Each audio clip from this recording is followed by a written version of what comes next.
من قوم موسى فبغى عليهم وآتيناه من الكنوز ما إن مفاتحه لتنوء بالعصبة أولي القوة إذ قال له قومه لا تفرح إن الله لا يحب الفرحين. ہارون موسیٰ کی قوم میں سے تھا اور ان پر تعدی کرتا تھا، اور ہم نے اس کو اتنے خزانے دیے تھے کہ ان کی کنجیاں ایک طاقتور جماعت کو اٹھانی مشکل ہوتی.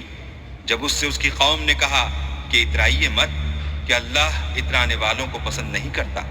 وابتغ فيما آتاك الله الدار الآخرة ولا تنس نصيبك من الدنيا وأحسن كما أحسن الله إليك ولا تبغ الفساد في الأرض إن الله لا يحب المفسدين. اور جو مال تم کو اللہ نے عطا فرمایا ہے اس سے آخرت کی بھلائی طلب کیجیے اور دنیا سے اپنا حصہ نہ بھلائیے، اور جیسی اللہ نے تم سے بھلائی کی ہے ویسی تم بھی لوگوں سے بھلائی کرو، اور ملک میں طالب فساد نہ ہو، کیونکہ اللہ فساد کرنے والوں کو دوست نہیں رکھتا. قال انما اوتیته على علم عندي اولم يعلم ان الله قد اهلك من قبله من القرون من هو اشد منه قوة واكثر جمعا ولا يسأل عن ذنوبهم المجرمون. بولا کہ یہ مال مجھے میری دانش کے زور سے ملا ہے. کیا اس کو معلوم نہیں کہ اللہ نے اس سے پہلے بہت سی امتیں جو اس سے قوت میں بڑھ کر اور جمعیت میں بیشتر تھیں ہلاک کر ڈالی ہیں، اور گناہگاروں سے ان کے گناہوں کے بارے میں پوچھا نہیں جائے گا. فخرج على قومه في زينته قال الذين يريدون الحياة الدنيا يا ليت لنا مثل ما أوتي قارون إنه لذو حظ عظيم. تو ایک روز قارون بڑی آرائش اور ٹھاٹھ سے اپنی قوم کے سامنے نکلا. جو لوگ دنیا کی زندگی کے طالب تھے کہنے لگے کہ جیسا مال و متاع قارون کو ملا ہے کاش ایسا ہی ہمیں بھی ملے، وہ تو بڑا ہی صاحب نصیب ہے. وقال الذين أوتوا العلم ويلكم ثواب الله خير لمن آمن وعمل صالحا ولا يلقاها إلا الصابرون. اور جن لوگوں کو علم دیا گیا تھا وہ کہنے لگے کہ تم پر افسوس، مومنوں اور نیکوکاروں کے لیے جو ثواب اللہ کے ہاں تیار ہے وہ کہیں بہتر ہے، اور وہ صرف صبر کرنے والوں ہی کو ملے گا. فخسفنا به وبداره الأرض فما كان له من فئة ينصرونه من دون الله وما كان من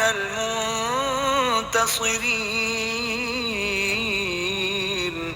بس ہم نے قارون کو اور اس کے گھر کو زمین میں دھسا دیا تو اللہ کے سوا کوئی جماعت اس کی مددگار نہ ہو سکی اور نہ وہ بدلہ لے سکا.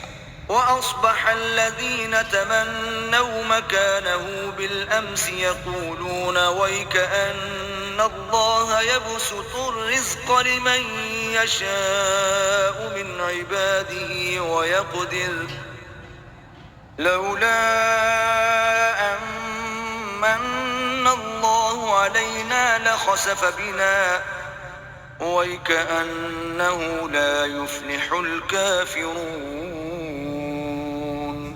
اور وہ لوگ جو کل اس کے رتبے کی تمنا کرتے تھے صبح کو کہنے لگے ہائے شامت، اللہ ہی تو اپنے بندوں میں سے جس کے لیے چاہتا ہے رزق فراخ کر دیتا ہے اور جس کے لیے چاہتا ہے تنگ کر دیتا ہے.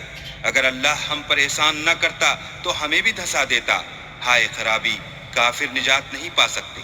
تلك الدار الآخرة نجعلها للذين لا يريدون علوا في الأرض ولا فسادا والعاقبة للمتقين. وہ جو آخرت کا گھر ہے ہم نے اسے ان لوگوں کے لیے تیار کر رکھا ہے جو ملک میں ظلم اور فساد کا ارادہ نہیں رکھتے، اور انجام نیک تو پرہیزگاروں ہی کا ہے. من جاء بالحسنة فله خير منها ومن جاء بالسيئة فلا يجزى الذين عملوا السيئات إلا ما كانوا يعملون. جو شخص نیکی لے کر آئے گا اس کے لیے اس سے بہتر صلہ موجود ہے، اور جو برائی لائے گا تو جن لوگوں نے برے کام کیے ان کو بدلہ بھی اسی طرح کا ملے گا جس طرح کے وہ کام کرتے تھے. إن الذي فرض عليك القرآن لرادك إلى معاد قل ربي أعلم من جاء بالهدى ومن هو في ضلال مبين. اے پیغمبر صلی اللہ علیہ وآلہ وسلم، جس اللہ نے تم پر قرآن کے احکام کو فرض کیا ہے وہ تمہیں بازگشت کی جگہ لوٹا دے گا. کہہ دو کہ میرا پروردگار اس شخص کو بھی خوب جانتا ہے جو ہدایت لے کر آیا اور اس کو بھی جو صریح گمراہی میں ہے. وما كنت ترجو أن يلقى إليك الكتاب إلا رحمة من ربك فلا تكونن ظهيرا للكافرين. اور تمہیں امید نہ تھی کہ تم پر یہ کتاب نازل کی جائے گی مگر تمہارے پروردگار کی مہربانی سے نازل ہوئی، تو تم ہرگز کافروں کے مددگار نہ ہونا. ولا يصدنك عن آيات الله بعد إذ أنزلت إليك وادع إلى ربك ولا تكونن من المشركين. اور وہ تمہیں اللہ کی آیتوں کی تبلیغ سے بعد اس کے کہ وہ تم پر نازل ہو چکی ہیں روک نہ دیں، اور اپنے پروردگار کو پکارتے رہو اور مشرکوں میں ہرگز نہ ہو جیو. ولا تدع مع الله إلها آخر لا إله إلا هو كل شيء هالك إلا وجهه له الحكم وإليه ترجعون. اور اللہ کے ساتھ کسی اور کو معبود سمجھ کر نہ پکارنا، اس کے سوا کوئی معبود نہیں، اس کی ذات پاک کے سوا ہر چیز فنا ہونے والی ہے، اس کا حکم ہے اور اسی کی طرف تم لوٹ کر جاؤ گے.